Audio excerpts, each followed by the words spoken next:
Nick Kyrgios has chosen to downplay his victory over Danii Medvedev at the Canadian Open. The tennis star later said things could easily have turned out differently if they played at Grand Slam level. Here's everything we know about Kyrgios and his message to his opponent Danii Medvedev. First off, a recap of the match. Kyrgios kept up his amazing form with an incredible 3-set victory as he ruled over the world #1 in Montreal. The Aussie star, who was runner-up to Novak Djokovic at Wimbledon just the previous month, wore down Medvedev 6-7-1, 6-4, 6-2 in a grueling second-round encounter, which the two players toughed out in scorching heat and humidity. After being blown away in the opening set tiebreaker, Kyrgios didn't lose his determination and turned the match around with a stellar backhand passing shot to break Medvedev in the 6th game of the crucial set. He broke his dispirited opponent for a second straight service game before ending the match to love after around 2 hours. This win marked Kyrgios' 3rd over Medvedev in 4 career meetings. It was also his 2nd victory over a world #1, which comes 8 years after surprising Rafael Nadal on his Wimbledon debut while still being a teenager. It was also Kyrgios' 14th victory in his last 15 matches. He had just one loss during that time in the Wimbledon final. Now, what does Kyrgios have to say? His exact words were, "I've had some success against him in the past and he's beaten me before, so I feel like we know each other's games well," Kyrgios said later about the match. He also said that he doesn't consider rankings and all when going into a match. He's happy to just play tennis. The tennis champion revealed how he got his victory, though. He had a clear objective in mind before going into the game and had decided his approach too. It was to be a fusion of volley and serve and aggressive play from the back. He got lucky since his execution was better than his opponent's. He's fully planning on keeping this up too. Kyrgios has been set to play Australian #1 Alex de Minaur for a place in the quarterfinals, but despite his current streak, he's not getting carried away. Even though he did firm as one of the US Open favorites after his rousing victory over the previous year's champion in New York, he explained that a Grand Slam is quite different from any other kind of tournament. He also admitted how skilled his opponent is, pointing out that he's been dubbed the greatest player in the world for a good reason and absolutely kills it at Grand Slams. Grand Slams are apparently much tougher than any other match. Next up, what are his plans? Kyrgios is currently ranked at number 37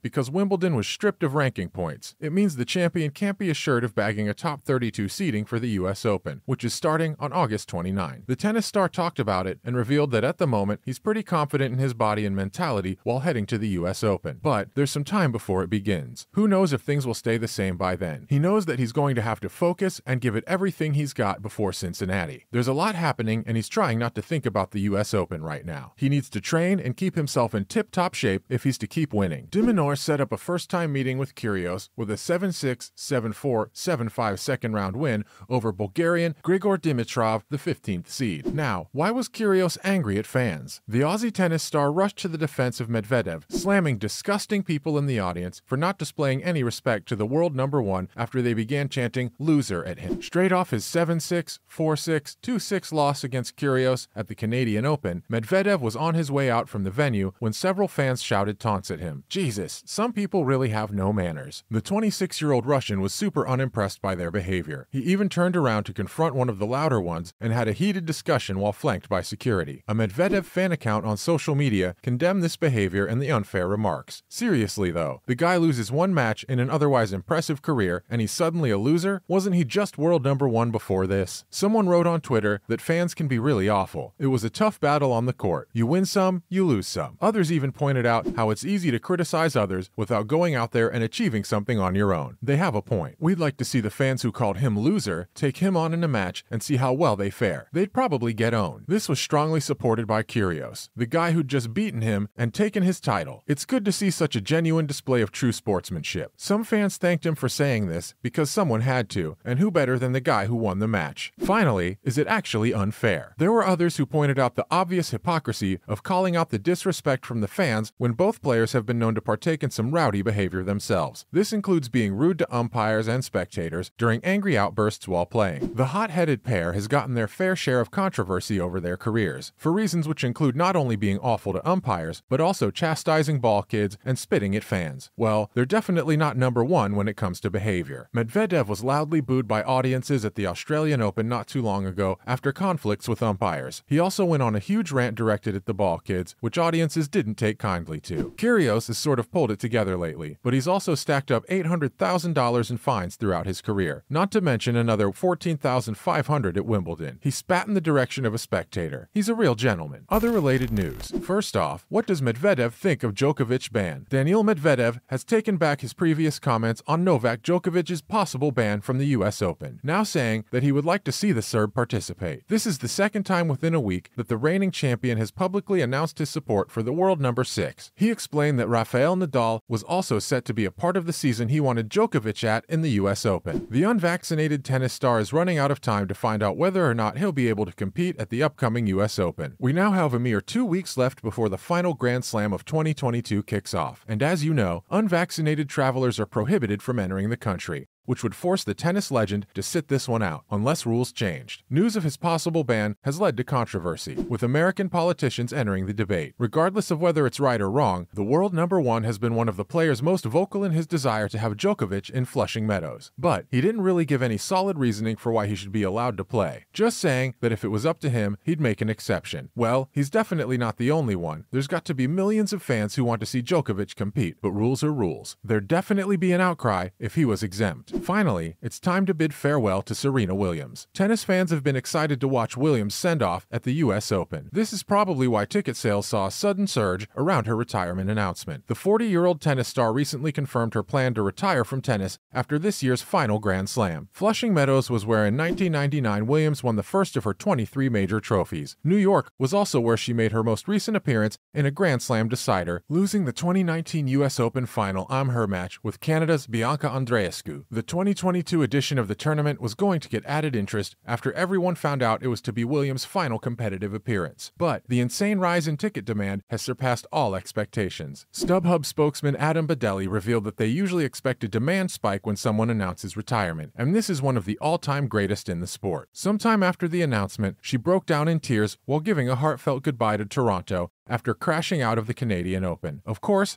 it was an emotional moment for her. She'd spent 25 years in the sport and was one of the best ever. At the Canadian Open, we saw her on the court for the first time since she said to Vogue that her plan was to shift her attention to other pursuits after leaving tennis. That's a wrap for this video. What are your thoughts on Kyrgios calling out fans for being rude? Do you think it's fair considering both his own and his opponent's past behavior? Let us know in the comments below. Subscribe to our channel for more videos like this.